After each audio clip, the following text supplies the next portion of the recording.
like this many percent. Ah, there we go. We're live. Yeah. That Yes. was quick.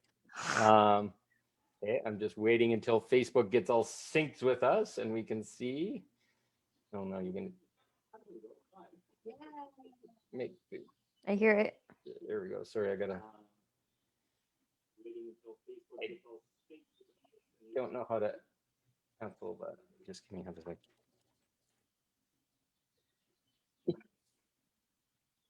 Facebook puts it on in live, but with the audio coming, so it's immediately not conflict here. So let's see Mm. here. Just make sure we got a public. Why it's so complicated now, but What can you do? there we go. Public. There we go. Okay, we are in. Okay, so we have the amazing Anya here on, I guess it's the right, and I'm on the left this time. Not our political focuses, but not that we have any. But we're here. We're here. We've been having some adventures if you've been following our lives the last few days. Anya just posted one. I posted one. There's been a lot of posts. Well, people that watched us last week, I had some interaction with Jackie and just some of the ways she was stating things and how it didn't interact with the way she saw the world. And I'm learned over the course of this weekend, which was a huge learn, was that speaking truth and being a catalyst energy um, is a gift that you give others. Mhm. Not everybody likes it because being a catalyst starts a little fire in you. And sometimes people disagree, and it's like, that's not the way it's done. I had to do it this way, or I did it that way, or whatever. And people are voicing it. Sometimes they'll say, stop talking, or stop discussing that, or stop being so vulnerable, or stop any of these things, which my whole entire life I found out, and it just showed up on the weekend, that I was too much. I was too direct. I was too open. I was too heart centered. I spoke about my emotions too much. I was too sexual or wanted to talk about what my needs were. And everybody would say, no, stop. And I'd be just like, okay, what did I do wrong? And then I'd be immediately in this triggered fight or flight that I'd done something wrong. And I realized today I've never done any of those things wrong. And yeah, maybe some of the women that were in my life at that time or whatever, it was messy or whatever, because I maybe pushed back against that, or I closed off because of those things. But I realized today the uniqueness that's Paul is a man that believes in unconditional love and not all these games and all the bullshit. And that's why dating was so hard. And I also learned that I collected a lot of people that wanted healing, because my contract as a child, because my mother had had some sexual abuse as a child, was to heal my mother, which then went to all women as I started to grow up, to get them out of their sexual traumas or their heal or their healing their wounds or whatever. So that was an unstated contract I had with the feminine in general. And a beautiful person on our Living Your Light call on Saturday came on and offered a different perspective. She said, okay, well, you in your life, and she was doing the same to men, were welcoming wounded women to be healed so that eventually I could find one that would meet me at the same level. But I was setting at only wounded women. But here I was suffering because that was all that was showing up in my life, even though I'd done my work and the things didn't seem to be changing. But I had this hidden contract that I had to heal all these before I was worthy. And I made a choice. And I said, no, I'm going to choose my sexuality for me right here and right now. And from now on, I'm going to get people interacting in my life so I can find my own sexuality, because I'm an awesome healer, but I have to turn part of myself off as a being because my higher self is the one that can do the healing. And it's always beautiful, it's pure, it's direct, it has none of my wounds or anything involved. And I was really good at that, but it kind of made my life kind of fucked up because I was not allowing women that were at a higher perspective around those wounds, because I'd done my work. And I thought, oh, I was failing all this time, but I wasn't failing. I was asking, well, my energy was asking for me because I didn't know any better. So as soon as I became aware, I started stating that, and a shitload of stuff come in. We can talk about that later. And it was all beautiful, and it's starting to show me that I'm choosing right. But it also showed that all those wounds that I have of not worthiness, of being attracted to people, and then they'd push away because they didn't understand that energy. And then there was a wound mixed into it that I had no direct control over because I failed over and over and over again. So there must be something wrong with me. And that's what society would tell me. But there was actually nothing wrong with me. It was just my sights weren't set at the right level of type or whatever. And then secondly, it was that wound over and over and over again. If it didn't work out, kind of left me kind of crushed. And is there something wrong with me, or am I being too direct, or all those things? But now my energy became really clear because I'm not too direct. If you can't handle me, that's great. If you can't tell me that makes you uncomfortable, have a discussion about it, that's your choice, not my problem. But often it was never discussed, nothing happened. So my invitation to everybody that interacts with me is, this is the level that I interact with everyone on this call with Anya. Directness, ask direct questions, try and get clarity, not to hurt or wound, but to help me feel that the clarity is in the room and there's nothing unspoken, and also for the highest good of the other person. Now, that can be scary sometimes. So I welcome people if they're asked a question by me, or something triggers that I say or do or be vulnerable about.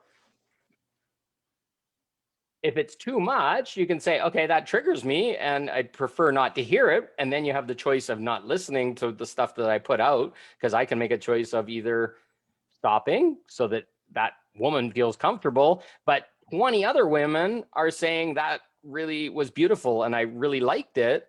So am I doing something wrong? No, I'm not doing anything wrong. I'm creating a vulnerability, an awareness of something that's in shadow for most and is hurt and wound that's never been discussed because it was told you never can discuss it, for healing. Yep. And I'm not bad for doing that. I'm not too young, or I'm not too much, because a lot of us were told we're too much from childhood. And I'm really happy that I have this. I'm proud of myself because I have this vulnerability. I can have this depth.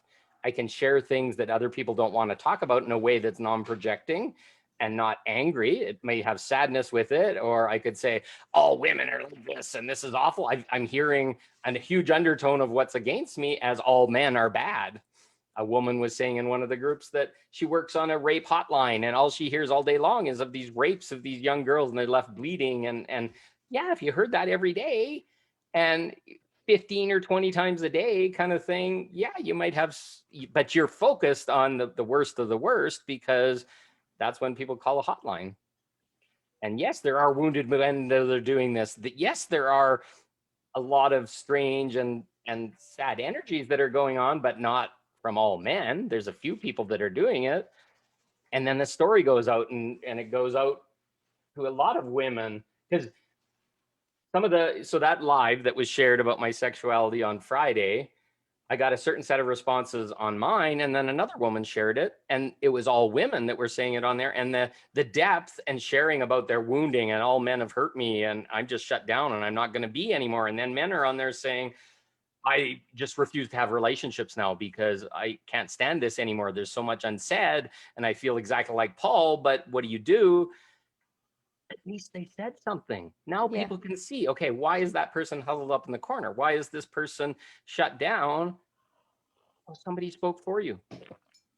And that's courageous. And if I don't speak as a man about what I'm experiencing, we build these stories because nothing's said of what's going on or what the intention of the man was. Well, here's the intention of the man. Something simple I keep hearing it talked about all the time is women get dick pics all the time. Well, we talked about it before. It's a vulnerability of a man. It's a trauma response saying, the last time I got sexual with a woman, she said there was something wrong with my penis, and that hurt. Maybe they continued through the sexuality, or he couldn't perform, or whatever.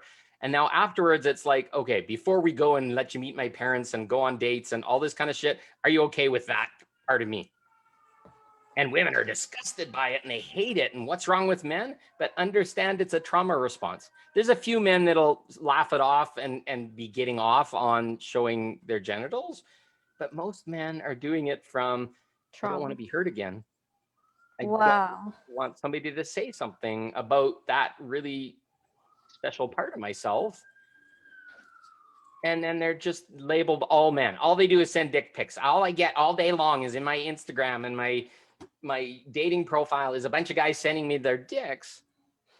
Well, do you know how hard and how complex it is to have 20, 30 hours of discussion about your family and your grandma and your aunt and all this kind of shit, all this stuff that really doesn't matter, and never have any intimate conversation of who you are, what do you want, what's your sexuality preferences, what's your really drives? So to go 30 hours and maybe 12 or 20 dates where you really have no choice in what's going on or no verbal communication back, eventually you just get exhausted and you're not going to try anymore. And no blame on the woman because she's taught no other way, but really is all that fucking waste of time talk really getting anywhere when you can really say, okay, do you like to rape women? Or do you like to, what are the things underneath all this waiting? When's the last time you had sexuality? Are you a kinky person or something like that? Those are the things that are underneath all this kind of fuzzy get to know your family talk. Before you even, do you really want to get them to know your family if you're not sexually compatible with them in the first place? It just makes no sense to me, because it's like, show the family, and then we finally get to it and like you're horribly deformed or you're just not interested in the same stuff or whatever. I can't choose that. Maybe I'm horribly deformed or it's weird or I have some weird kink. But just to get through to the bottom of talking about this stuff and not shaming it so that we stop talking about the very thing that we need to heal. Sorry, that was a diatribe. I apologize, but No apologies it's necessary. important. No, it was. You're flowing. Yeah, and I think the majority they can't have those conversations because they don't know themselves. Mhm. Beyond the, oh, grandma, weather. Mhm. And those are the safe topics. Mhm. But at the same time, it's like my ex hurt me, or the last time I felt this way and I felt really aroused, we had sex right away and then he ran away afterwards. Yep. Maybe it was incredibly deep sexuality and he got opened inside and he didn't know what to do in that moment, and men can't be vulnerable, and he ran away. Not because he wanted to hurt you or use you and put notches in his belt. Maybe that was just so deep there was no mechanism to talk. I mean, hurt people. So Yep. there's just a lot of hurt happening, and it's just a cycle. But how is it ever going to repair itself? And honestly, wouldn't it be better to share it with someone you're not deeply attracted to, Yes. or had some invested interest? If you're feeling an energy of pull to that person, why not explore it and use it like a one night stand? I'm not talking for the sexuality. I'm talking about it for the discussing your shit, and say, hey, I got raped as a child, and could you hold space and listen to me a little bit as I talk about that? I'm going to tell you right now, a man, to see that kind of vulnerability come from a woman is going to be really, really impressed or scared away. You have to find somebody that's willing to do their own work. But that's inherent to a man, whether women can see it or not, is wanting to hold space. But sometimes we get all mangled up because the held space is behind sexuality and all this lack, that we're being pulled towards this need, and sometimes that need will get in the way. And I, as a man, there's no way to get rid of that. There's no matter how much masturbation or watching porn or whatever gets rid of that need to have connection at a basic human level with another person. Yeah. You said something interesting just now with the, you could find someone that you're not highly attracted to, but something more of a one night stand where you just lay all of that thing out there. And I find that it's so bold because, people don't expect it, that it makes you actually more appealing. Like, you have nothing to lose. But then you gain so much because people are like, Absolutely. whoa. And then they talk about their shit. And so now you're just creating this safe space. And it's like, and it brings you And even there's a closer. energetic intimacy that comes Yeah. up Yeah. that doesn't have to be sexual, Yeah. but it's a depth and connection that's going to be satisfying to both. Yeah. It doesn't have to end in an orgasm or friction-based event. Yeah. It's all about connection. And we're thinking sex is that connection, but it's not. Mm-hmm. And we'll talk more about the energetic side of it, but that physical thing, how good does it make you feel? It makes you feel for 5 or 10 minutes after, and then that kind of bliss. Yeah. And you go away and then you feel ashamed and guilty and a whole bunch of other stuff. And you never phone the person because there really wasn't a connection. Did the woman even get an orgasm in our society? Pretty sadly, probably not. No. Because the man is so hypersensitized and there's no way. But what if that sexuality was 3 hours long and everybody was bound to stay for that? So now it's like refractory period for the man. And now the second time, he's going to be able to go a hell of a lot longer because now he's got that out of his system. What do you do in the meantime? You pleasure the woman. You spend some time arousing her and getting that juices built up. And then a connection can start to happen because now you're dedicated to a better outcome or a different outcome of one of shared pleasure and discussion. Oh, I didn't quite get my orgasm yet. Can we keep trying? And here's better, try this or whatever. How much of our relationships and sexuality, even marriages, are not based around even an iota of this level of communication? A lot. Yeah. Oh my God. Dude, I see my sister's relationship with her husband. That shit is so dysfunctional. Like they don't even know it. They're too in denial, like to even. They know no better. They're living the dream and they're trying their best, and it's going to crash them face first into the ground. And eventually they'll start to be aware. Eventually.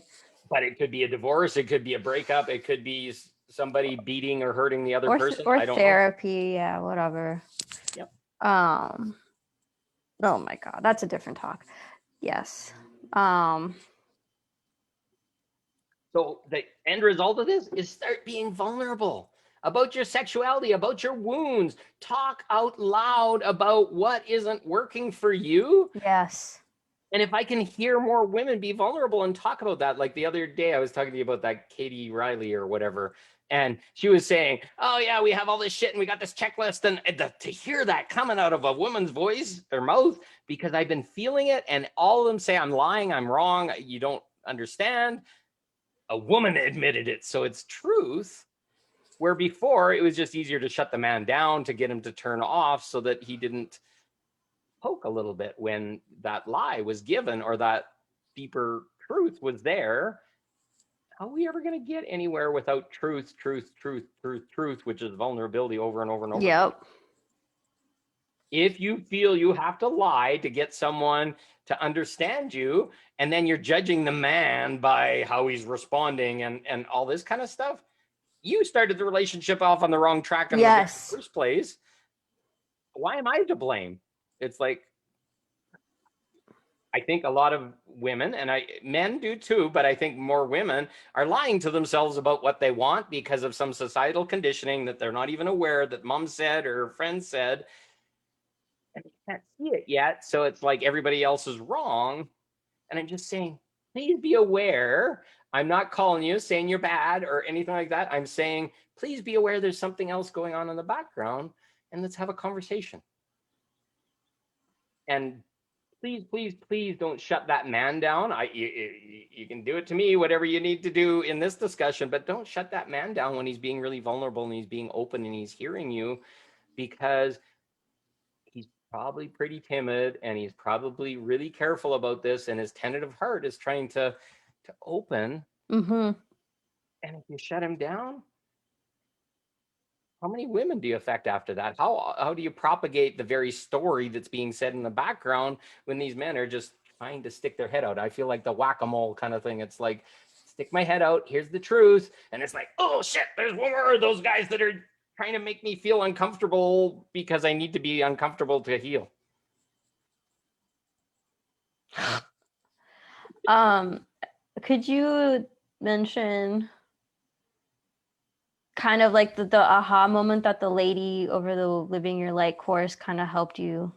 Can you highlight that, like in one sentence, like what you I had don't think I can do it chosen? in one sentence. It's a little bit deeper than that, Okay, but a paragraph, whatever. But like what? she was a sexual healer. And when I spoke of my experience and my Yeah, dating and all this kind of stuff, a lot of women would show up wanting to be healed. yeah. She said, I had that exact same experience. And you're born in with that gift to be able to be that vulnerable and that Mhm. open to allow people to approach to be able to heal through. That's your purpose. It's like labeling yourself as your job.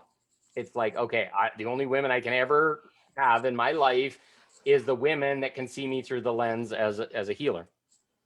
And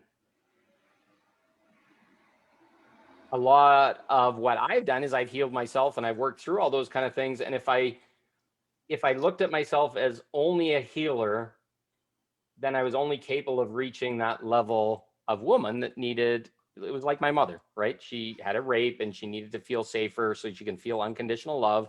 And I graduate them through that.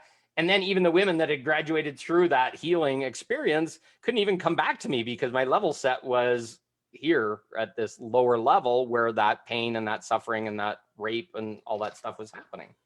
But meanwhile, so it kind of split me in half. My higher self went above and sat at the true dimension of who I am as a being and able to hold for healing. But this piece kept showing up and up and up and up. And then when I made that choice, I said, am I a healer because of my wound, or am I a healer because that's my purpose? And I found out the first was because of my wound. And I'm not at the wound anymore. So it's kind of like anchoring yourself down here and saying, I had a wound at one time and I needed to have that level of connection.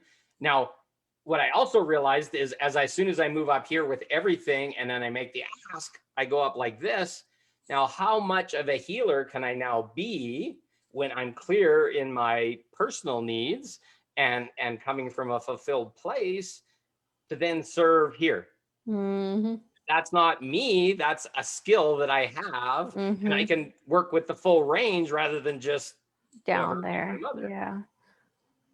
And that was massive to me because it was like the darkness had twisted that all up and it got the cart before the horse. It's like I can't feel pleasure and love until I'm this Mhm. healer and this, where it was actually this. It was like my healer energies were still stuck down here with rape and my mother and all that kind of stuff, where up here is this really graduated Paul that's just amazing and has all these capabilities and all this light, and he can see people at different levels. So all of a sudden, this, by choosing this, automatically pulls all this up. And it's not from a wound anymore. And I don't know what women are going to feel, but I am fucking confident. I know what I can do. I walked in the store yesterday or today with my son, and it was like pretty girl at the counter. And I'm just, my whole love is on and my whole sexual stuff. And I just feeling it in my body and embodying it. And hi, how are you? How's things going? And I knew she felt it, and her shield went up completely because she was younger and an older man, maybe, or whatever. Maybe that story's still playing out in my head, but I knew there was a difference in me. Mm. Meanwhile, the older women that were in the store that were serving other people were drawn to me to help me find stuff on the counter and the rack and stuff, because that's the energy that I now embody. I don't know if you guys can notice it, but I can feel there's a straight line right through the middle of me. There's a confidence, and I know who I am. And I'm not wounded. I'm not broken anymore. I am like this playful little boy ready to draw in some excitement. Some fun. And shit started to happen. I shared an experience with somebody that just called me out of the blue, resonated at the same level on Sunday, 6 o'clock in the morning. I woke up at 4:30. I couldn't go back to sleep, and she texted me based on that sexually wounded live that I did on Friday or whatever, and she wanted to talk to me more. So 6 a.m. I'm getting out of bed to go on live with some woman across the ocean from me. And we got talking, and she's like, "Holy fuck!" It's like I see where you're coming from. I like your vulnerability. And then we got to the point after about an hour, we felt this deeper thing. And it's like, we feel this sexual pull. And it wasn't like a kind of, I want to F you kind of pull. It was like, what's here and what's underneath? So then we started to explore, and it was like, okay, my heart shut down, she was saying. And I'm not okay with doing something like more physical, like mutual masturbation or something like that. But we're feeling this like expansion in our genitals just from talking and being really vulnerable and sharing. And then I started to channel the stuff, and it was like, okay, how about we share an experience? And she was all in right from there, and it was all energetic because we were just over the video and couldn't touch each other. And my higher self's like, okay, here's what you're gonna do. So she lay back, and I grounded her, and then imagine my body weight laying on top of yours, and I'm leaning in and I'm climbing up your body from your feet where I grounded her, and then collapsing my heart into her heart. And it's like, oh, my heart feels hard and whatever. And it's like, okay, I'll just lay there and I just let this happen and breathe. And then it's like my little boy came out and said hi to her little girl. And then our hearts opened a little bit. And it's like, okay, you're safe. This feels good. And then we went deeper and deeper until we were fully embedded energetically in each other. And there was no cocks or pussies or lingams or yonis involved in any of this. It was just our chakras literally melted together. And I don't know if people know it, but men's and women's chakras are opposite in polarity. So it's kind of like combs coming together. It's like her big one fit into my gap between my big one and my small one, and vice versa. Mhm. And it was literally then all of a sudden our chakras became in alignment and they were rotating. And it was just like a pipe cleaner going through all of our chakras. And then this orgasmic energy is moving around between our root chakra and our sacral chakra and our solar plexus. And then it's into our heart. And then we're feeling like orgasmic in your throat. But it wasn't that orgasmic, like crashing wave where you feel this petite death or whatever you call it. It was just that orgasmic, tickly, fuzzy, fizzy energy. And you felt it all the way into your throat. And then it was up into your third eye and out the top of your head. And then as that happened and we balanced, we became completely grounded. And I don't know if people know, but there's this silver thread that goes through our being, and it connects to the epitome of God and to the center of the earth. And it's kind of our symbol of our connection to earth and connection to God. And most people know nothing about it. And it's all bent and twisted, and our bodies are like this, trying to be whatever. And it straightened out, because that feminine and that masculine are meant to come together on a regular basis. And I'm not talking penetration, but that's as close to penetration as you can get when your energetic bodies are literally entering the other's energetic body. And then you co-regulate. All your nervous system just calms right down because there's this other energy that's equal and opposite polarity. And you have to look at why we have all this control around our sexuality to keep people from integrating on a regular basis. You don't need pills, you don't need antidepressants, you don't need all this other shit when your body's getting healthy by cleaning itself out and sharing this. We all talk about our other half or completing ourselves. Well, that's an act of completing ourselves. And it's not about giving love to another person or going and living with them and taking care of their kids and all this kind of stuff. That's an act of energetic completion. Fully yin yang, whatever you want to call it, all mixed together in that bed, in that sexuality. You completed yourself for a little bit. You felt the full feminine, she felt the full masculine. We repolarized ourselves so we were 50-50 or whatever was required, and magic happened. And I felt very calm afterwards. She wanted to be really gentle and slow coming out of it, and we came out the other side, and it was like that silver thread and our central channel and our love and sexuality were fully complete in that moment. And there was no orgasm, there was no touching or having to figure out what was needed, touch nipple, touch clitoris, plus whatever. Imagine if we found a safe place and a safe person to do that with a couple times a week. How much that would change your life And it doesn't have to have STDs or any of that kind of shit involved, because you're just being fully and completely vulnerable and open. Now, it takes a special person to do this. And that's why Living Your Light community, and that's what I'm trying to build, is find people that are self-aware enough that they're going to come to the table with a genuine interest for themselves first to get this completion, because both have to want it for themselves. It's not about like, you're going to complete me and it'll somehow help me. It's like, if you're not getting fun from it and pleasure and orgasmic from it, then why would either of us be doing it? So it's a slightly more evolved person that'll come together and say, I just want to try this. Now, can you imagine the level that sexuality changes after this? Because now you know what fully embody orgasmicness feels in your body, and fully clear. And there's still pieces of it sitting with me. I'm just kind of partly relaxed, and my parasympathetic nervous system is calm. And that's what you also see in me, where I'm standing up straight and I'm very focused, and I'm making huger and newer understandings, and it's integrating so fast now. Like, to make through that movement of I'm bad and everybody thinks I'm too much and all this kind of stuff. Now I'm like, there's no such thing as too much for me. I haven't even shown you too much yet.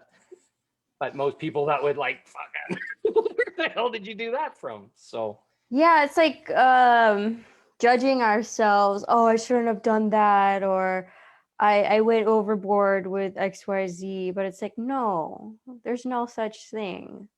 but often we're doing it to please the other so we get something else. There was no pleasing the other. The orgasmicness came from inside my body by fully being open. It wasn't like touch me or feel me or make me feel your energy. By the freeness, I think the orgasmicness is completely in relation to the amount you opened. Because I spoke to her today. Yeah. She's still sitting in it, and it feels amazing. And that's a centered, grounded place. I had to proceed back into the world a little more quickly because my son was coming and stuff was going on. And I didn't lose it, but I'm now aware of this deeper part of myself. Yeah, you have a connection built to it And more easily. how much of the sexuality you've had in your life touched in that level? Next to zero, because mine is so small. Let me tell you, I always was under the impression that when I got to a certain amount in my 20s, like it was gonna be like Dick City. And like I was gonna have all these hot guys come after me, and I was gonna get down and busy and blah blah blah blah blah. No. But is that what you really want? Unconnected guys just putting themselves inside you just so that you can have fun? No, but you know, that was propaganda. That was the propaganda for us growing up, A you younger know. girl, yeah. But that's what I thought was going to happen. So what do you want now? Based on what didn't happen, it probably protected you because you could have been wounded and a whole bunch of other stuff. Oh, I mean, I just had a little taste, and that was enough of the wounding to carry on for a lifetime. No, So the but sexuality you came for was different. What are you seeing in it now? Peace. Peace, like you had described, this just this connection of this openness, and like you don't even have to do anything. You build it. You start just like aligning, you know, looking at each other and just building that sensuality, intimacy, blah blah blah. And look at the courage that went into that. I think this one was special because I think we had a soul contract. We didn't even know each other. I've never met this woman up until that message on that call, but I felt to go into it. And we talked about a lot of, I'm really open about sexuality. She's pretty open as well. And the courage that it took to say, to honor her body, because first she was saying, I'm feeling a little bit aroused. Yeah. And I was feeling a little bit aroused. It was really nice to hear it from her first. And then to say, well, what do you want? What do you want to explore further? And it was like, we can't possibly date. We're 5,000 miles away. It's not like anything physical is going to happen in any short period of time. So then it was like, okay, let's just do an experiment. Let's explore. Let's see what shows up. And the vulnerability that went there, I didn't have to get to know her parents. I didn't have to know if she had kids or not, or whatever. We talked about some of that stuff afterwards, but it was just this curiousness of two little children that had adults that were kind of protecting them a little bit because our old feelings were in there. But we Excuse me. proceeded because we knew more was possible. And it sounded like it was like the perfect mirror for you. It was like such a refreshment from what you've previously known. And for her as well. Yeah. She was wounded by her Tantra community, which was similar to me. We had similar stories. And it's not like I feel attached to her. I shared a beautiful, loving experience with her. I'd love to share another one. Sure. We kind of closed the container. Part of doing this, and I'd love to do a workshop like this with couples or anybody that wanted to share, but we just got to find matched pairs of a man and a woman, or woman if they have the proper polarities. And then we just go in and I walk them through like an hour-long experience. And you can do it in the comfort of your own bed. And if people want this, please let me know, because nobody's crying for it or screaming for it, but they're hearing the energetics of what's possible. Yes. And they want that snapshot, because literally that reset sexuality for me. I called to the universe and I said, I want that more masterful, higher vibration sexuality. And the first thing the universe brought me was energetic sexuality, because I've had some physical and it was heavy and strong. And I know Tantra and all these other things that are part of the energetic, but none of those workshops ever taught the connection of the two first. It was all about, okay, once you get to the intercourse stage and how to breathe and how to do microcosmic orbit and all this kind of stuff, this was done without any of that. And it bypasses a lot of the shames and the guilts and stuff that societally we'll have, because there's no touch, there's no exchange of fluids, there's no whatever, which sometimes complicates it, or you have to be physically close, where energetically we don't need to be physically close. I can do my healing work on anybody on the planet, anywhere. We can push orgasmic energy through your body, heal it, feel where your problems are, what's going on. I just move into the energy of you as me, and then it's like, oh, this hurts and that hurts and whatever, and I can say, okay, in your left ovary you can feel this when what's going on. That's how connected we are. But how often, as a sovereign Anya, have you merged with a sovereign Paul or Tom or whatever to explore what that felt, and then pulled yourself out afterwards and felt sovereign again? Yeah. You want to know how much lack of depth in sexuality, because people are afraid to lose themselves in another person. They won't open their heart fully. They won't let their yoni talk to their heart at the same time as their the man's cock and heart are talking, and then all of a sudden there's this little circuit created. Yeah. And then this exponential universal energy starts flowing through both bodies, and something way bigger than anything they've ever experienced before. You go astral, you go out of body, your kundalini activates, your whatever, all because we've been forced by the world to protect the shit out of our heart almost all the time. For good reason too. Exactly.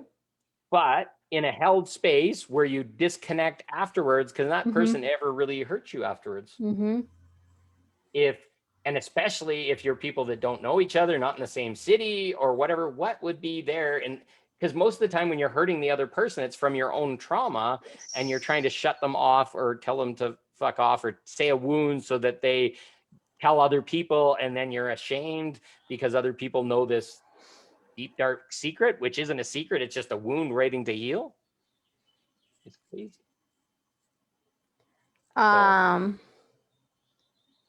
have a friend who met this guy on Tinder, and he's very attractive, but she calls me like every other week crying about it. Like everything is fine with them, but there's just like little triggers of hers that come up, and I'm like, why don't you just talk about it? Just tell him.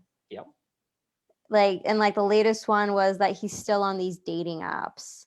Okay, so she's jealous or something. Oh, she's just feeling a little insecure, and that's understandable. Like if you guys are like very serious, like, and you guys know each other's friends, and like you're intimate on that level, Like she didn't want to say anything, but then she saw like he was on 3 apps still, but he's not fucking anyone else. But like she saw like what she needed to. I was just like, why didn't you just tell him how you felt that you was on the apps? Like it's not gonna hurt. Like he'll probably get off of them and like be even happier. But why, in her insecurity, is she worried about anything that could happen on those apps? Those things could happen whether he Anywhere. was on the app or at all. He could meet a girl in the coffee shop tomorrow, and you could Yeah. be old news tomorrow. Yeah. If you live, she's trying to complete herself and feel secure in herself Mhm. by, and this isn't the best way to describe it, but from a man's perspective, by trapping him into following what she wants Yeah. to make her feel safe, which it's never your responsibility to do that for anyone. Yeah, that's true. But I was just telling her like you had like an open door to just say how it made you feel. Like when you saw those 3 fucking apps, like you could have been like, hey, But that'll scare him away. but It's that like, will oh, scare you him brought it away. into the light, and now, oh, I've harmed myself. But that level of self-love that you needed to be able to have that discussion to say why wasn't even possible. So you've just hurt yourself because you couldn't open your mouth. You couldn't take that risk. Do you really want a guy that when you call that into the open would run away? Exactly. What's wrong with you? Yeah, and so I was trying to be supportive and hold space, but I started getting annoyed because I'm like, dude, like just say how you feel. It's not gonna be anything bad. Like you don't have to attack That's him. the kind of test of a relationship, not whether or not your grandmother was pretty and she made Yes. good food. It's like, what do you do when the shit gets hard? Exactly. Like, yeah, like there's those moments where you guys go get drunk and like party, but like there still has to be that substance and how you're going to navigate the day to day of a relationship conflict, for instance. That is going to be something that's going to be there. Everyone fights, everyone has different needs, everyone has different opinions, but like you're not just going to like run away just because you have a disagreement. Like you say how you feel. Well, how many relationships require you to get drunk to speak about your feelings and then you have a blowout and you're fuck, the whole thing's over now because you finally got vulnerable, but you couldn't talk well because you're impaired? Yep. What the fuck is wrong? Like, that's scary. I want to teach people to hold the space so that you can. What if you could go to a community event and it was on a Friday night and we had a nice meal and everybody talked and there's no alcohol involved, and you got a chance to share something vulnerable with your partner in Mm-hmm. the circle, and everybody's going to support you, so it's not Yeah, a screaming match. And it's like, okay, let's that sounds be awesome. accountable in this. It's like, okay, you just said you're a bitch or whatever. Okay, Yeah. well, what about her makes you feel that she's a bitch? What did she say? What did she do? Or whose other energy is involved in this that uses that word? Because bitch has a just this negative connotation, Yeah. but that might be what you say when you yell and scream at her, and it makes her feel like a female dog in heat and used and all this kind of stuff, because that's what the word bitch is. Yep. What did you accomplish? You just wounded so that she's going to come back with a bigger pile of TNT to explode your bridge when it's your turn. Mhm. Somebody says, okay, you're really triggered right now. Take 3 deep breaths, and we're going to walk behind the circle, and you're going to get your chance again in 2 minutes, but you're going to say this in a different way. And they're going to Yeah. coach you and say, why are you saying bitch? Why are you saying all these hurt Yeah. words? Well, I feel wounded and I'm crying. And maybe they can't come back for 15 minutes because all this energy is coming out. And then it's like, every time you talk to me, you make me feel so small and all this kind of stuff. I'd really like to be felt in a different way. And all of a sudden, that you're a bitch or whatever turns into you control me or you're saying things that hurt me. And now she's in her wound because that's what her dad did to her and she's replaying it with you. Yes, dude. I'm just saying, like, if I was very bothered by that, then I would have just said something and just finally had the truth that I needed. And how do you learn better habits unless you're around people that will nudge you into Encourage. a better Yeah. choice? Yeah.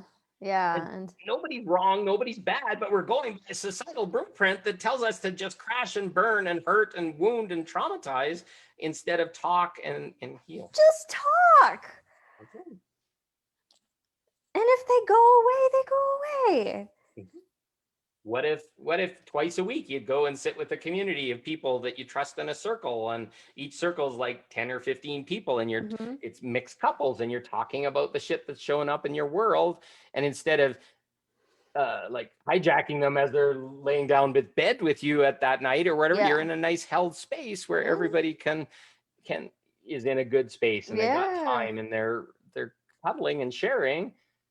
Oh, I just long for those kind of places to explore ourselves. That sounds really good. But we need to start joining together, Mhm. loving this, expecting it to be this way. I'm Mhm. only saying it by example because I've went through all the shitty ways that it's possible, and Mhm. this is the only way of talking, of sitting in your trigger, of sitting in Mhm. pain and struggle. But I will guarantee you it's 1,000% faster than going and trying to figure it out and screaming at your husband or ex, or curled up in a ball crying on your bed because nobody loves me, nobody Mhm. understands me, I'm fucked, I'm bad. Mhm. Nobody's bad, nobody did anything wrong. And the more people talk about it, the more people, I will tell you, a couple across the circle over an hour talking about their thing is going to resonate with almost every couple in there in some way, shape, or form. And whether they got to talk or not, they got a value They because they got a saw the download. vulnerability. Yeah. Yeah, it's like it sounds like that's the stuff they do in AA, Mhm. where it's just like this community and everyone can speak their thing, but like for couples. Mhm. But That's AA also admits that we're broken and wounded and yeah, all this yeah, kind of yeah. stuff, which really isn't true, but it's a way to a means to an Sure. end. And God's really strongly put in there as more of a religious type God or whatever that's forgiving and stuff, where Yeah. we're really not even honoring our own God. And the same model goes for like Sexaholics Anonymous and Mhm. a bunch of other 12-step programs. Mhm. And they work because they're within society, but this would work even better because It's in it'll tackle community. anything that shows up. Yeah. I had a dispute. There's a new community that's kind of spreading across the world with this guy that's a kind of acting like a guru or whatever he says he isn't, but I there's think I know who you're talking about. yeah, exactly. There's all these rules. And so I went and somebody got ejected because they were too boisterous and they were too direct and they were too excited about their spirituality and wanting to share it with others. So I called them on it. And the people that led in my country or whatever said it was wrong and I misunderstood everything. And I'm just like, I'd like to bring some of these things into the light. And then I Mhm. got called by somebody else and said I I trust them. They're all good. And it's like, this organization is rallying around releasing the control and the government and the leaders and all the rules that are like COVID and lies and all this kind of stuff. And I'm like, you're fixing it by putting people into a bubble of exactly that same thing. There's a rule book that's like 100 pages long about what you can and can't say and how it's led and how all this stuff is happening. They control when the meeting times are, that you have to be a member before you can start. Is that a community or is that an organization? Because a So, community is, I belong to the Catholic Church. That's a community. You choose to go to church or not, and you choose to stay with the people, and the rules are sins or whatever in the commandments. But generally, you're accepted. You can talk to anybody about any topic, and everybody's okay to do whatever they want. And whenever they want to meet, you just agree to go to a church time. That's most religion. But this mhm. is like the community starts at 7:30 and got to be in before the doors close at 5 minutes after. And you can't go to these events or go to the website until you've signed up. And there's no admission fee, but it's the exact same rules, the exact same control, the exact same darkness. So the Mhm. safety you're fleeing to is exactly the same in just a smaller box. And I love what they're doing. I can't be part Just a of little something that I don't misguided. shine light into because there's darkness, there's no transparency. They should be talking about when people are ejected or why they're ejected and put it Yeah. all on the table. And if you're really true in that, there's no dishonesty, and everybody's going to say, yeah, I do it for the exact same reason. But if you do it quietly in the background for a bunch of judgment reasons, he didn't feel comfortable to me and he said things in a weird way, not spirituality. That's judging what's suitable to make you feel safe. And it's the very wound all this stuff has to be healed from, is an expansion. Everything has to be done in transparency. If it's like, okay, we're taking this to a vote of the group, did it make you feel uncomfortable? All hands up. Yeah, 45 to 10, done. that's something I'll stand behind every day. But like, no, here's a nasty letter that says you're never allowed to show up again. That's what I see in some of these communities. We're still finding our way. We are. And I'm not saying they're bad or they have to Yeah. fail, or I'm not attacking the leaders. I'm just saying let's shine light into it to make these processes less rule based or judgment based on the leaders, because that's the very thing we need to run away from, because Yep. those very people are the people that are built on their own wounds and their own insecurities, and they're fucking just propagating it into bigger groups, which really aids no one. Agreed. So I want to jump on, since you mentioned God. So I want to jump on the shot of God I had again today. Beautiful. Oh, it's exactly what I needed. You said you were feeling pretty hollow, and before we talked before you went your walk, and that was beautiful. And you knew you were going to get it. You said, I got to find the wizard because something's going to happen. Yeah, I went on my walk. So I had this routine built up, and it was really what really tapped me into the God space. And then I kind of slowly faded out of it, like with my living situation. So I stopped waking up at 6 a.m. I would wake up at 8. That's still early, or 7, whatever. That's still early. But, I had this whole thing. And so I was like, this is what I need to do, because I was starting to lose my magnetism a little. And okay, so explain your magnetism while you were here. My magnetism is just this inner peace connection that I am unstoppable. I'm on this provided for abundant mindset of in the now, just flowing, I guess, and just magnetizing things to you, knowing that you can, bring shit in. And people and experiences and exactly. more awareness and love. All of it. Yep. All of it. Yep. And I lost that a little bit. And, some of my habits kind of withered away. And so I was like, you know what? For the month of May, I'm going to wake up early again. So I woke up at 6 today, did my stuff. And I was like, I need to find this wizard, because I ran into him a few times. He has a grandson that he walks. Yeah. The grandson's name is Orion. And the wizard's name is Doolin. He's a Viking. He's a Viking wizard. Mm-hmm. Does he call himself a wizard, or that's just no? I'm calling him a wizard because he's beautiful. Silver. He has silver hair and a silver beard. Yeah. And so I was like, I just need to find this guy because he has such good energy, and I could talk to him for hours. So I found him. He turned the corner, and I started running after him. I was like, Doolin! And I had the conversation I needed to, just life, and he just made me feel very calm. And he ended on the note with just what he tries to do what he does every day, which is make a difference in someone else's life. And he did that for me today. I was that person. So I was very grateful. So can you explain that? Because it was profound what you said. What he says was his life purpose was every day. His life purpose every day is to make a difference in someone else's life. Just by waking up.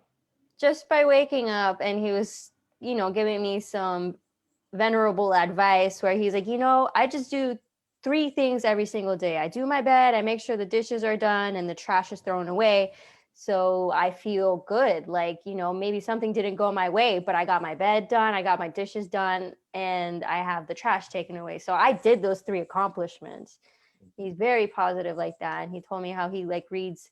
Well, he told me the books he's reading right now. One of them is 1984. And he was saying how eerie it is with what's happening, and it's very similar. And we're talking about history for a little bit and stuff like that. And he was like, you're my favorite person, you're my favorite friend. And I was like, you're my favorite friend. And he just left me feeling so good. It was what I was looking for from him. And then so while we're there, does Anya do the same thing unknowingly? Yes, I think so. Okay.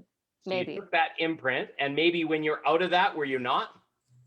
What's the question? So maybe when you fell out of your magnetism, maybe you weren't unconsciously. Yes, that's it. I fell out of the magnetism, and that service fell with it. That's what it was. And then he reminded me of that, of what it is. Beautiful. And Yeah, that was a good call. Good call on that. And so it reset me in the service and the magnetism and all of that. And I was like, I should go get some Q-tips right now because I need Q-tips. So I walked to CVS to get some Q-tips. The checkout machine was like causing some stuff. So I went to the lady register instead. So I had a human check me out. And then I was walking. I was in the parking lot. I was like, you know what? I want to get this acai bowl. I don't acai bowl. Is that how you pronounce it? I don't know. But there's this Those yummy, berries. yummy berry bowl, and I get extra granola every time. So I was walking over there. I was walking on the main street. I hate walking on main streets, but I was just walking on the main street because it was on the main street. And I'm just like, la, la, la, la, la. Then I see this woman get off the bus. And I don't know, like there was just a little, something happening. And then she's wearing like these really cool rounded glasses that it was like a rainbow color on the external lens. Mm-hmm. And she was in her 70s and she had a cross. Okay. But she was vibrant. And we're walking, she gets off the bus and we cross paths. And she's like, are you a student? Like, you look really cute. Are you a student? She complimented me. She was like, you're really cute. Like, are you a student? And I was like, no, I'm not a student, but thank you. I'm out of work. I used to be a designer. Mm-hmm. But what's funny is in the parking lot, I was talking to myself, like, if you don't give me a sign from the universe, God, I'm going to go back to the 9-to-5 slave trade. Mm-hmm. And so I had that talk to myself. And so then she comes by and she asked me what I used to do. I said design, and she was a teacher. She's been a teacher for Catholic school for her entire career. I don't know, over 30 years. Mm-hmm. And we're just talking about that. And I was telling her about my dream and how it kind of took a different course. And she was like, there's no such, like, just because one part of your dream didn't happen how you wanted it to doesn't mean you abandon the whole dream. Mm-hmm. And she was saying a lot of stuff about that, and I told her I don't really want to go to a 9-to-5 type of situation. And then she was like, how are you with working with other people? And like, she's like, I feel like you're very hireable and like you do really well. And I'm like, I guess so. She's like giving me advice. It was very powerful about how you got to water people like they're plants. So like your coworkers, you got to water them. And like as a professional, you keep your personal emotions and like whatever had happened in your personal life, you don't keep that in the arena of your job. Mm-hmm. And that's the key to being a professional. And you got to water these people like they're plants. Mm-hmm. And she was giving a story of how her son had this awful boss, some horrible woman. And she told her son, you need to give her 3 compliments a day and see how it changes. And it completely changed. The boss ended up introducing the son to his wife, to the son's wife. So she was telling me all these stories. She was engaged to this guy, but it didn't feel right. So she told her priest. The priest was like, don't do it. And so she ended up giving the ring back. And then she met her husband. By the 3rd date, she knew. She called her priest. The priest went down there to meet the guy, and they've been together ever since. All these wonderful stories. She has 5 kids. And she was telling me how she was riding the bus, and one of her kids has schizophrenia. And, as a mother, she really just wants to help him. She wants to heal him. And she said that God was like, this is my child. I'm going to heal this sick child. Don't worry about that. You want to heal someone? I'm going to give you someone to heal. And that's when she got off the bus to give me that message. She was like, I think I was supposed to heal you and by giving you this message. Mm-hmm. And so there's probably a more exchange that I just downloaded. And she was like telling me about some guide to check out that helps with career advice.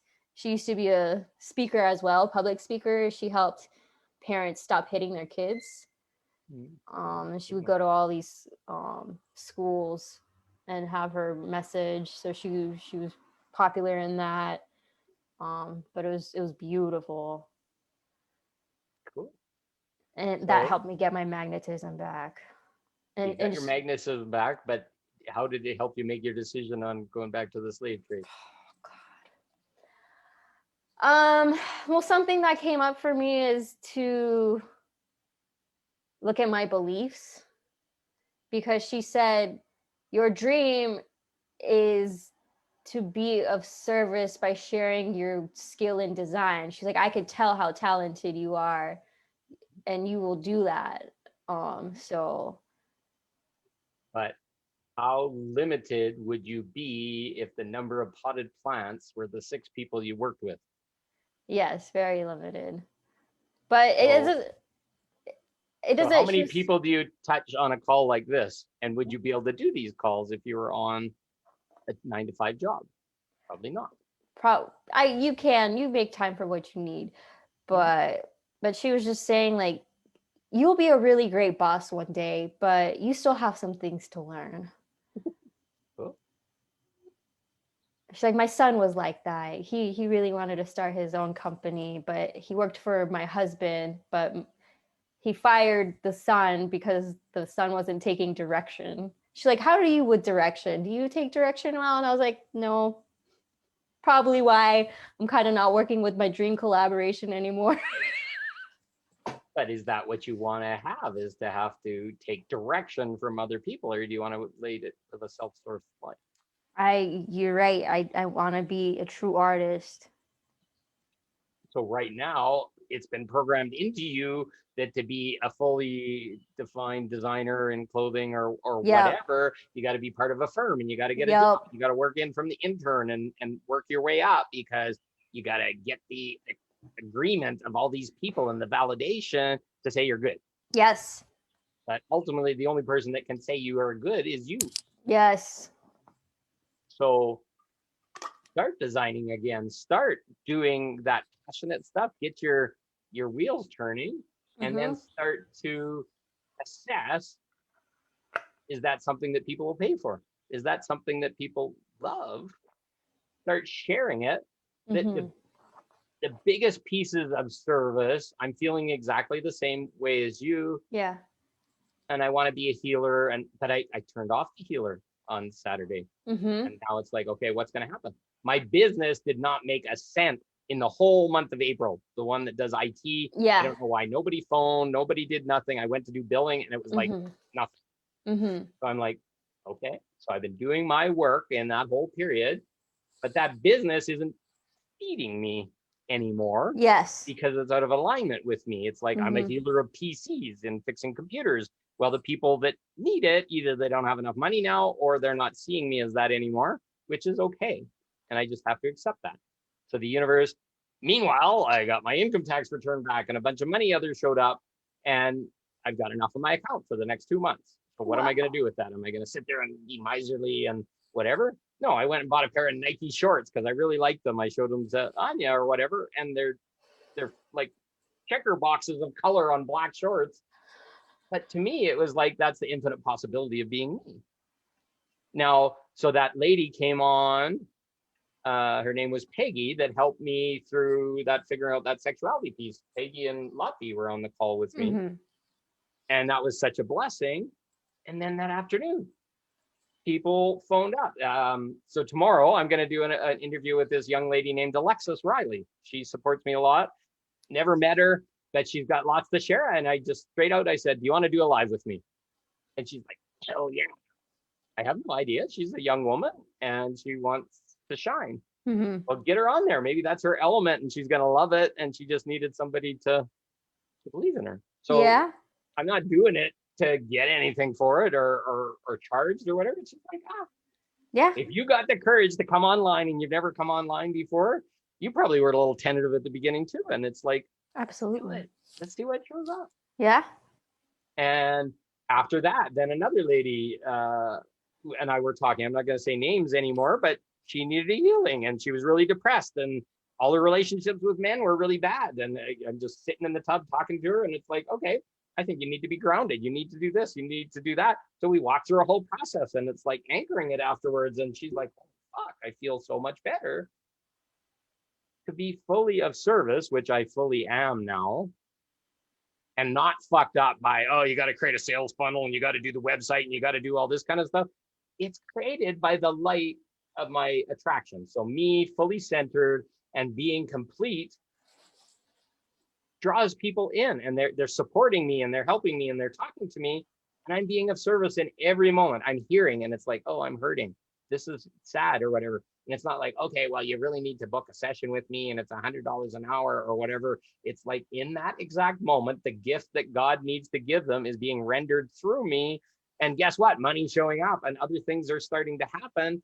And good people, that magnetism you're talking about is the same thing. It's just being fully in alignment with being Yes. of service, and don't get on those money trains and all that bullshit of all these people, because the minute that little seed of woundedness or whatever, it just starts to corrupt the foundation of the universe, bringing you it back, Yes. and it will die on the vine Mm-hmm. right then and there. So start just shining your light into the world. So like I said, I was in the store, and the older people that helped in the store, they're showing up and they want to smile and they want to laugh and feel that. And then the people at the checkout weren't the same thing, but that doesn't matter. I can't change how my energy is received, or if that puts them off or makes them feel uncomfortable. All I can do is shine my best self. Same goes for dating. Same goes with sexuality. Same goes with, if I'm feeling confident about who I am in those ways and not being that wounded little hurt thing, the people that want that same thing are going to show up, just like this lady on yesterday. Yeah. I was How poignant our whole life is. Keep going. I forgot about shining my light. Mhm. It was getting dimmed. And then that was losing You my were connection. worried. Look at that idea of the job, and am I doing good enough, and am I doing something wrong? Your dad's asking about your money situation and all that kind of stuff. It just, they're trying to love you because you need to have money to be safe. You need to have money to move out of my house so that you're not taking up my extra room or No, whatever. he doesn't want me to move out. Okay. He just wants me to like be sure that I'm cool for the future. He wants me to stay right here. Well, that protects you then and keeps you safe and all that kind of stuff. That's dad feelings. But what was your room while you weren't there or whatever? There's sometimes these hidden things underneath where they're not feeling freedom, or maybe they can't have sex because it might be loud and maybe you'll hear. That's old shit, right? Yeah. Today I went outside with my nephew and my dad were there, and we had a pile of these like purple flowers that were just laying, and so I scooped them up because Nico, my nephew, loves when I throw them in the air. So I was scooping them up in the air to throw them in the air, and my dad scolded me. And I'm just like, calm down. I said it in Russian, and it like triggered the hell out of him. And I was like, I'm just throwing leaves because we both like the fucking leaves. Like, leave us Yeah. alone. That he just spent the last 15 minutes collecting them from whatever, and now you're gonna mess it all up. No, they were just, it was dirt. Like, he wasn't collecting shit. He was just standing there. He didn't want Nico to get dirty. And I'm like, he's not gonna get fucking dirty. Those are all things that are loving him and protecting him by closing off the world and all this lights of fancy. Control. Yeah.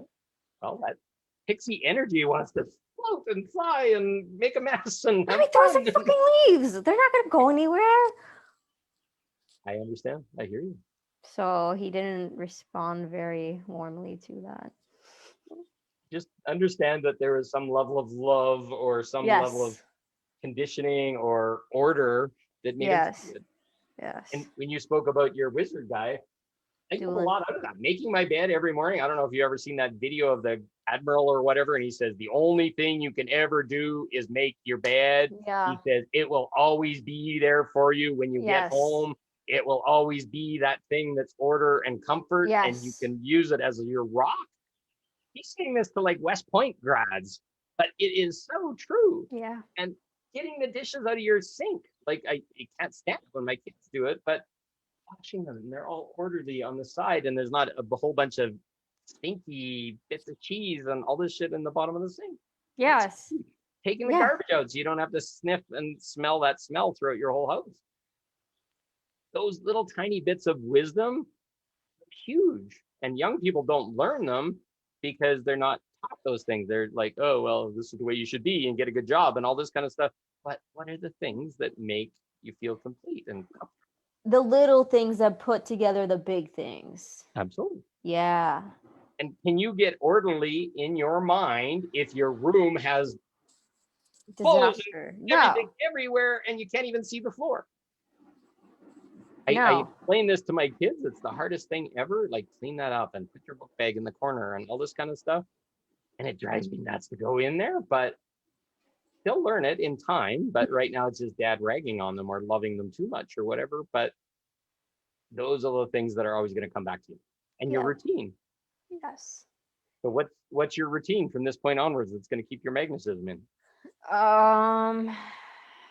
Wake up at 6, do my breath work and meditation, be present with my nephew when he wants to play, write in my journal, no coffee or weed on Sundays.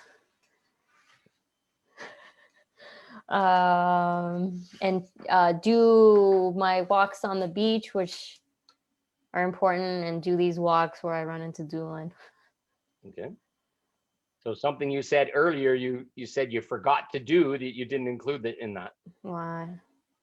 You said shining your light.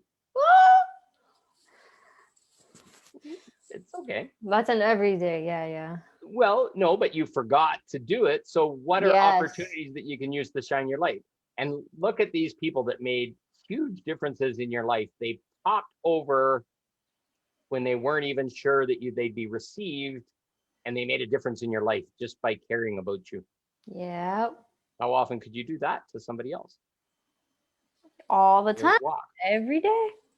Okay. Do you always do it? No. Okay. Like we said, that cute surfer guy or whatever, go up and say hi and you're cute or whatever. And you may, that maybe the shyest guy in the world. And for the first time, a woman's come and approached them and not tried to pick them up or something like that or whatever. And you're just talking because you smile. You're part of God. Go with, how many times did you change your path of walking and going? Like today, my son and I went to eat, and it was like we went to a completely different part of town and saw different people and went to a different mall and bumped into all these people that were really nice, and we sat under the bridge and ate our lunch, and That's never cool. did that before. And what if your light was meant to be in that spot? What if you shone and you changed some instrumental event just by Anya being on the beach in this moment of in this coffee shop and getting her granola and her acai? Yeah. Yeah. Look Go at how walking through life, that present and that of service will serve you, and you're going to find out that you're going to get paid the more than you can possibly ever make. Yes. Is that a job? Is that what you're here for? I'm not here for a job. I'm here for much more than a job. Okay. And would the world be a lesser place if you didn't come and shine your light on here and you didn't talk about your experiences? I personally think so. You're a blast of sunshine when you're laughing and you are talking about your magnetism and meeting your wizards and all that kind of stuff. You are sunshine. Doolin the wizard, the Viking wizard. Say that 3 times fast. Viking wizard, Viking wizard, Viking wizard. I like challenges. Doolin, there's a hard one. Doolin. But yeah, but no, to your point, like that's what it is, man. Like just I was shining my light so hard in March. That's why those things were shifting. And my present moment, I was no longer resistant to it. I was flowing with gratitude and shining my light, making the environment around me happy, like smiling at people, helping them and stuff. But I forgot. But did you really lose your light, or you just got embroiled a little deeper in what next is showing up for you to find even more light? Yes, that part. So these little flashes come. Just remember, you can achieve that now. And that light and that whatever. So it's never lost. Yes. So it gets you to that point. But if you stayed in that point, would you really continue doing your work, or would you go deeper? Probably not. No. So it's always a process of going up and down and up and down. Yeah. But is your ups way higher every single time? So it's like okay, here's good, what feels good. Here's what feels good. Oh, here's what feels good. But there was a bounce off the bottom Yes. each time. Yes. Is that okay? Is that normal? Perfectly normal. Perfectly perfect, perfectly imperfect, perfectly whatever. Perfectly normal. So I would suggest maybe just don't judge yourself so hard.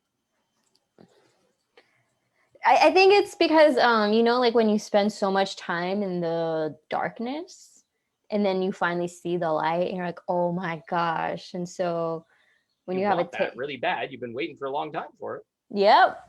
And so when you master a little sliver of it, you're like, okay, cool. But then like you see the contrast, you're like, oh no, like I don't want to be here anymore. I've been here for so long. And then that wounded little part that's prolonging your struggle just keeps winning.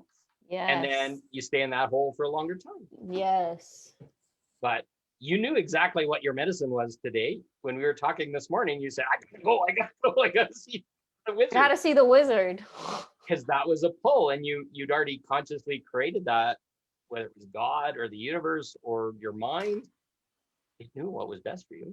Yeah. Yeah, it's always there. It's always there. You know, going to the store for Q-tips can open up this portal you didn't even know.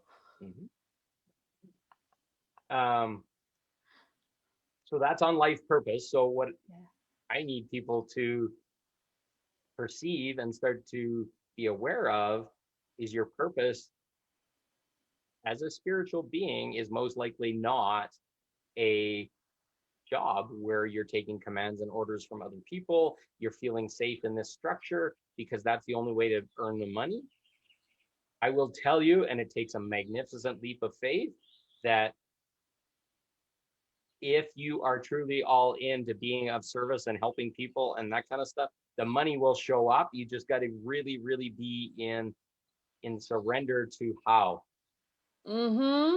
And sometimes it's not cash. Sometimes it's like, oh, somebody, I can go house sit for the next 6 months, and all of a sudden all my bills are gone, and all of a sudden you can live.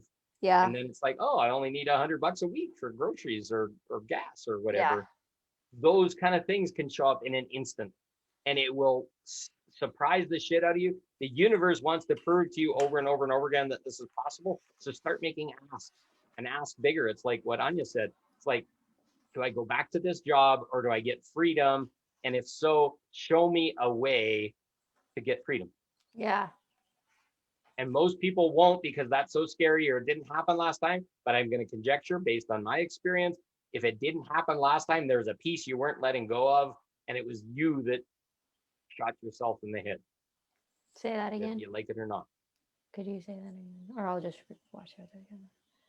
But coming very soon is a time when being fully in your purpose and being fully of service is going to be radically needed by the whole world. Come talk to us if it's scary or you need to be unwound of what's holding you back, because that's things that we can see because we've had our own experience. Just be prepared and be ready to surrender into being completely of service and not expecting money, not expecting all those things.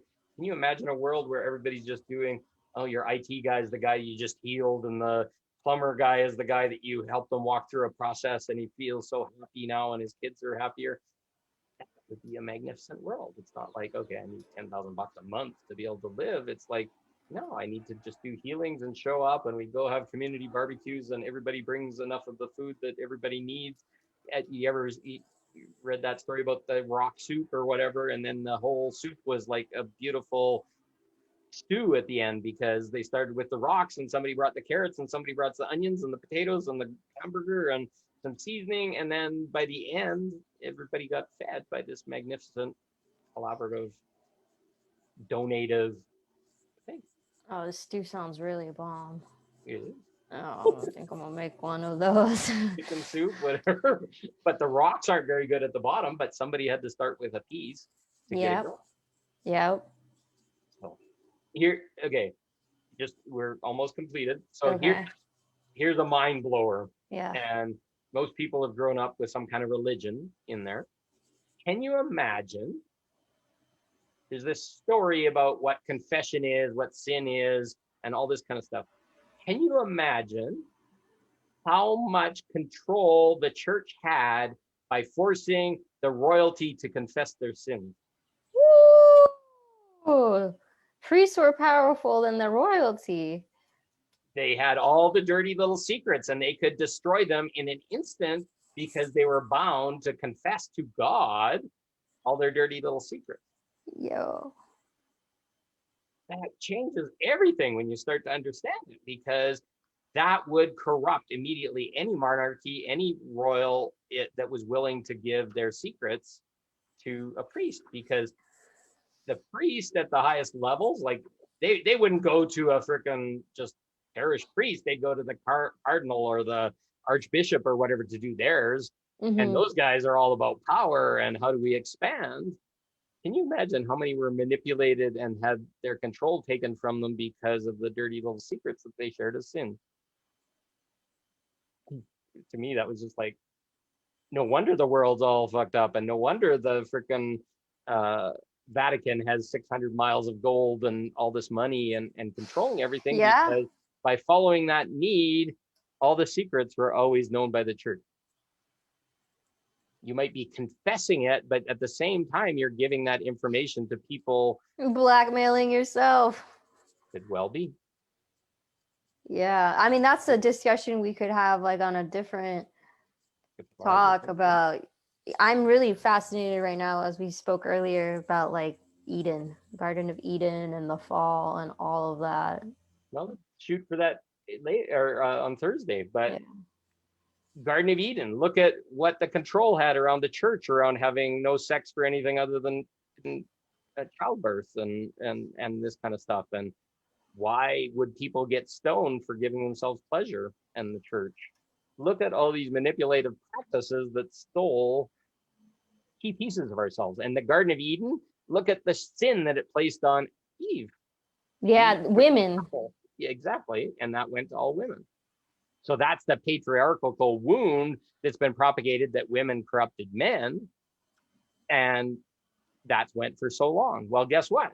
I'll tell you, I guarantee there's a lot of really powerful men. You can look back in history and kings and all this kind of stuff that were completely wrapped around the finger of the woman, of the queen, of the princess or whatever. And she was running the country and the guy was just like some hollow piece of whatever. Yeah. So to say that there isn't power in being feminine is not completely true. It may not be the same now, but I'd say the same ways of manipulating around sexuality and other things to get men to do things happens every day, whether women acknowledge it or not. Dude, the female power it's subtle, but that's what makes it even stronger and potent. Mm-hmm. No judgment, but is there really a patriarchy when a lot of matriarchy is going on? And there has been a matriarchy too, where men were slaves and there were Amazons and stuff. So I would kind of like to see that. You'd still like to see that? I would like to see that. Cool. Well, get your armor on and get your sword out, and we'll get going. Honestly, I said in one of my posts today, it's like men and women need to put their swords down and stop tossing matriarchy, patriarchy, me too, I got raped, I got this or whatever, until you can talk vulnerably about what happened without attachment or blame. Nobody's going to win. How can I take responsibility for anything that I did when it's just generally agreed that all men are bad in some forums, in some groups? I can't possibly get past that, because the few women that felt that, and then the rest of the women that said, okay, yeah, I generally agree, but they didn't really think it, they failed themselves. Because do you want all men to be bad? Do men provide a value? Do men help you in this world? Are they part of our polarity? And without them, we're unfucked. I don't know how you want to call it, or our energy, our yin yang can't come into completion. Can you join those chakras together if one's not willing to be feminine and one's not willing to be feminine? No, you can't. But that's what I'm kind of curious to see where this trans movement is going, because it seems like that, it's very confusing of the whole. I think I have met women that are militant about being called they, because they had a baby and they lived a whole life and now they feel like a man inside. And they demand everybody to like to shrink them and say you are bad because I accidentally said they and I didn't know that you wanted to It be was an called they. accident. Yeah. And you're in a woman's body, you're wearing women's clothes, you have long hair and you have makeup on. My mistake. No. It's to a militant's level. I respect and honor that that's there. I can respect that men's energies are in women's bodies and there's a whole Yes. bunch of mixed upness. I really Yes. believe that we all at one time were androgynous. So really you could be whatever the fuck you wanted to be. But they're so judged and they have this massive wound that they're trying to heal by being militant against anybody that isn't. And it's so complicated to journey into that space and respect everybody without somehow stepping on a landmine. Yeah. I just honestly prefer not to step into that space because it's not well defined and there's no, not that I won't deal with those energies or talk about it, but if I'm bad for not knowing better because you choose to be different, it's kind of like insanity. It's like, okay, this is my country and it ends at my door and you walked in and now you got to be naked because this is my country and this is my space and this is how I feel. Look how much control is going on and the world can't be anything without you being mad and angry. So I'm not going to wear it, but if somebody feels hurt by this, I am the most understanding, loving person. But if you force me to respect you, that's control, and there's no free will in any of that. I will honor you comfortably in whatever way you want, but don't give confusing signals. Don't give all these things that might lure me into misrepresenting what you are, because I got shit on it. It's like, okay, what's she want? And it's like, I prefer to be called they, and you, where the hell are you respecting me? And all this kind of stuff in the middle of a conversation about her experience or what she was talking about. And I'm a victim at that point because I didn't honor her in her perspective, which I did not even know. So I prefer not to go into that space. It's very big in California, Yes. and you got to be very careful with it. Yes. It confuses the hell out of me. I read a bunch about it. I honored a bunch of people that are there, but I just feel I have to kind of walk on eggshells around that energy. And I respect it and I love you and I hope you heal. But it's not my responsibility to recognize you for you. It's your responsibility to recognize you for you. And you can't expect people, if you present one way, to automatically know that you're different unless you paste it on your forehead or whatever. Tattoo it, great. And I will call you that every day. Yes. Well it's said. a label, and we're all trying to get away from labels. I don't want anybody to be labeled. I want to see them for their brilliance, their magnificence, their beauty, their words, their speaking, not from I have to hold them higher because they're grew up in this space or they feel unrespected or unvalidated. Yes. Sorry, Nadia. I went pretty deep there, but how do you feel about it? You brought it up. No, it's just confusing to me also. I think you said it perfectly where it's like, I didn't know. Like, you're now projecting your trauma onto me, and I was just going off of what I felt was best. I'm not trying to hurt you, but you don't need to crucify me. Like, if you knew who you were, then this wouldn't bother you. Absolutely. Literally, you're propagating a label of they that they're choosing to make them feel okay in this world. Maybe we just need to have an androgynous gender. Yeah. Because there are Pats in this world. There are do you remember at Saturday Night Live or whatever, like Pat the androgynous, and nobody could figure out if it was a guy or a girl because it was like this plaid shirt and kind of chunky or whatever, but you couldn't see if there was breasts or long hair or anything to know. And it was made fun of back then. And now all of a sudden it's like, that is cancel culture. Absolutely. Yeah. So there are people that present that way. I love them exactly like I love all the other people because I don't love anybody different. And if there's a wound there, I'll talk about it all day long. We'll find a way to make you feel respected without me feeling lesser, and we'll move forward. Because that's really all you have with any human being. People have a lot of insecurity about their sexuality. There's men that turn gay after marriage. There's Right. women that do the same thing. Women are bisexual. There's even bisexual men. Honestly, I think if men weren't so scared about being gay and all this negative norming against gay, and I'm not gay and you better and don't do it in the locker room or whatever, men that were more loving and more in their emotions would be easier to approach, and something like that may be possible. Yeah. I wouldn't say I'm gay, but I have yet to meet a man that I would feel safe enough to explore that with. So it makes women way easier. It's not because I don't like men or whatever. It's just like, if a man can't open his heart, if a man can't be gentle and stuff like that, are you gonna let them skewer you kind of thing as a man? If he's really buff and a biker or whatever, it's just like, no, I'm like a woman. With that virginity, I want to be gentle and loved and Yeah. right. So no skewers, no skewers. And women would get that as well, right? With men trying to jump in and don't warm anything up and don't use lube and don't. Oh God.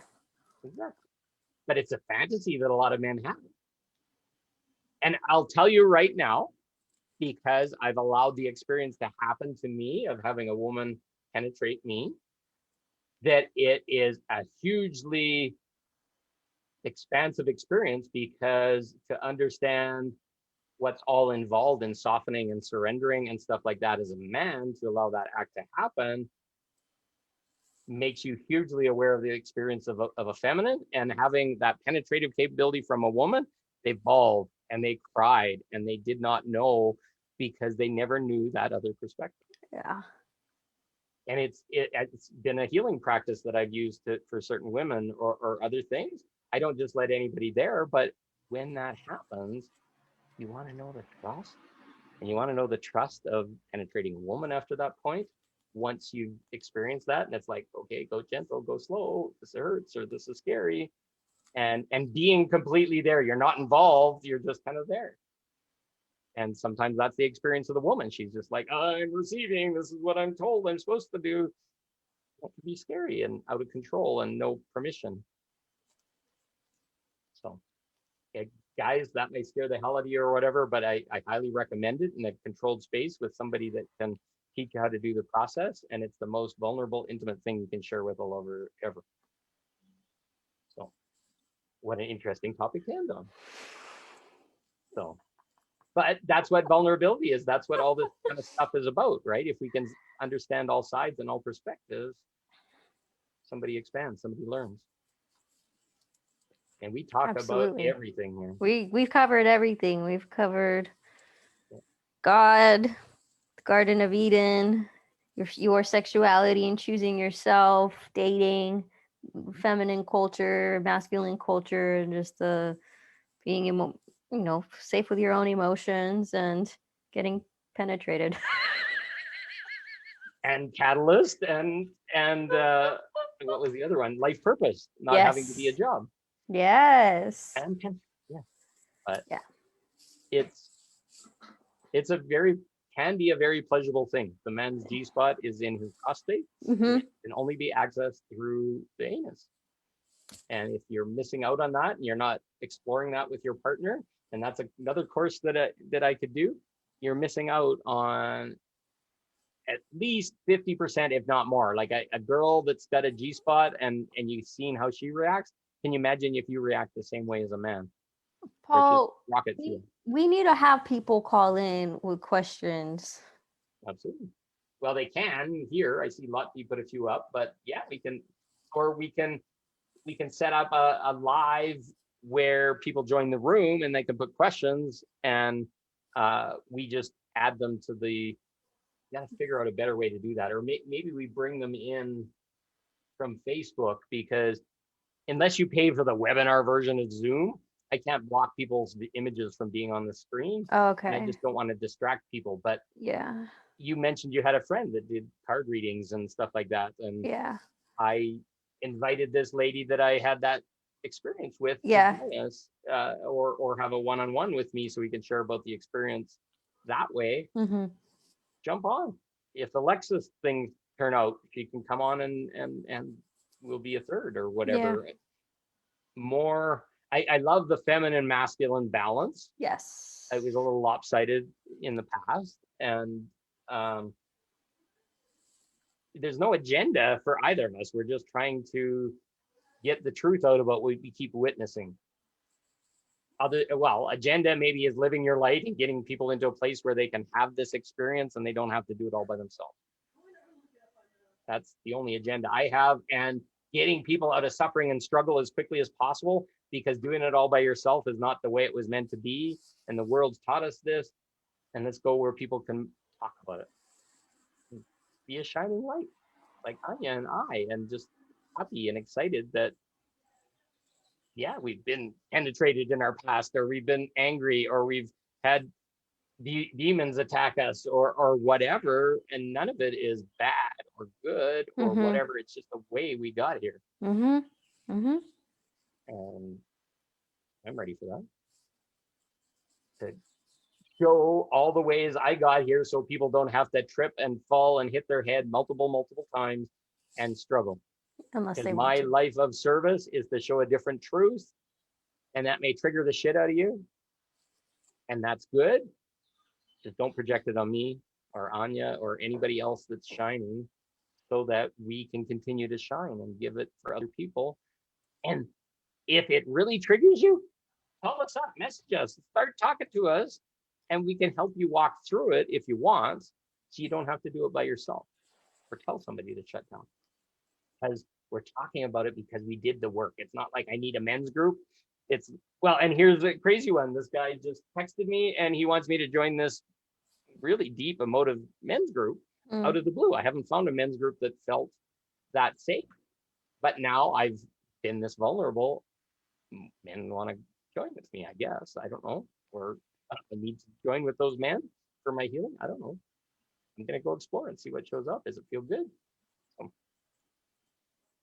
So, Beautiful.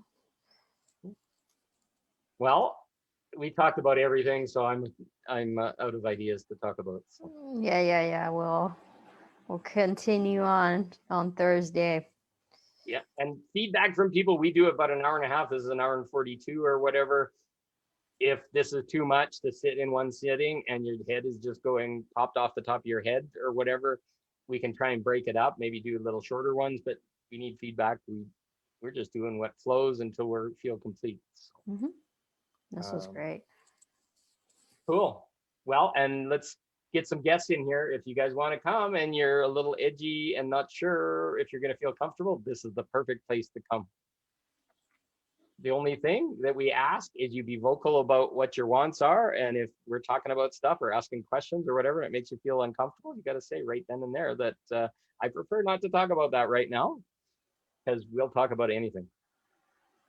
Not for the purpose of exposing someone or making them feel uncomfortable, just we're going to talk about what shows up in the moment, because Anya calls me in my shit and I call her in her shit, and it's healing in the course of the meeting. So join us. Yeah, talk to your friends. I'll see how I'm meeting with Alexis tomorrow at 10 a.m. Mountain Time. Alexis Riley, who's been on some of my in my posts and my comments or whatever, she said she wanted to. So I'm looking forward to talking with Alexis tomorrow. We'll see what shows up. And if you want to, Adrian is also interested. There's a few other people that have done it. If you got something to say and you're a loving light, I will interview anybody. And if you want to go with Anya and I, we'll interview you. We'll talk about whatever shows up. That's the magic. Yep.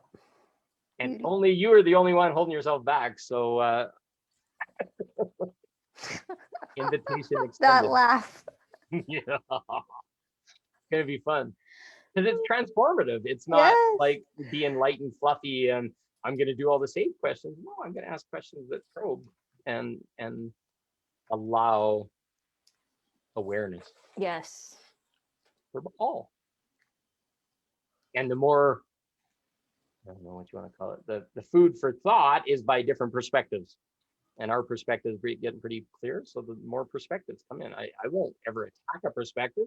I'll ask questions so I can maybe find out why that perspective is better, and maybe my perspective will shift. Guaranteed. It happens almost every day. Stuff you say sometimes, it's like, okay, no, I'm thinking a different way, and tomorrow I'll be talking a new thing. That's the food for our realizations and our growth. Oh, I'm exhausted, but I'm light and happy. I'm thanking Anya for the beautiful love and awareness and Thank you. depth.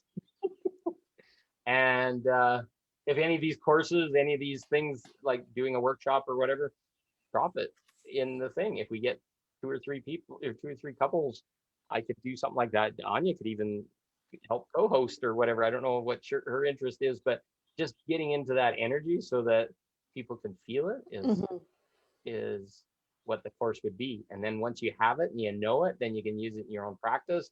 And it's a gift that just keeps on giving, because now your sexuality has gone up 150% from where it was, because now you're getting that deeper connection. And then there's higher level courses. Okay, well, how does masturbation or orgasm work with that? And you just keep carrying it through. And then there's like these sacred practices that I'm not saying Anya knows all about them, but that's stuff that I've been channeled, where your sexual fluids get involved, your kundalini gets involved, going like astrally projected out of your body just by your sexuality with your partner. And we need to learn all those things, and it's fun. So, cool. We will complete here, and we'll see you all again on Thursday at the same time, 3 o'clock Mountain Time. That's UTC -6. Have fun, Anya, and we'll see you more soon. Bye. Bye.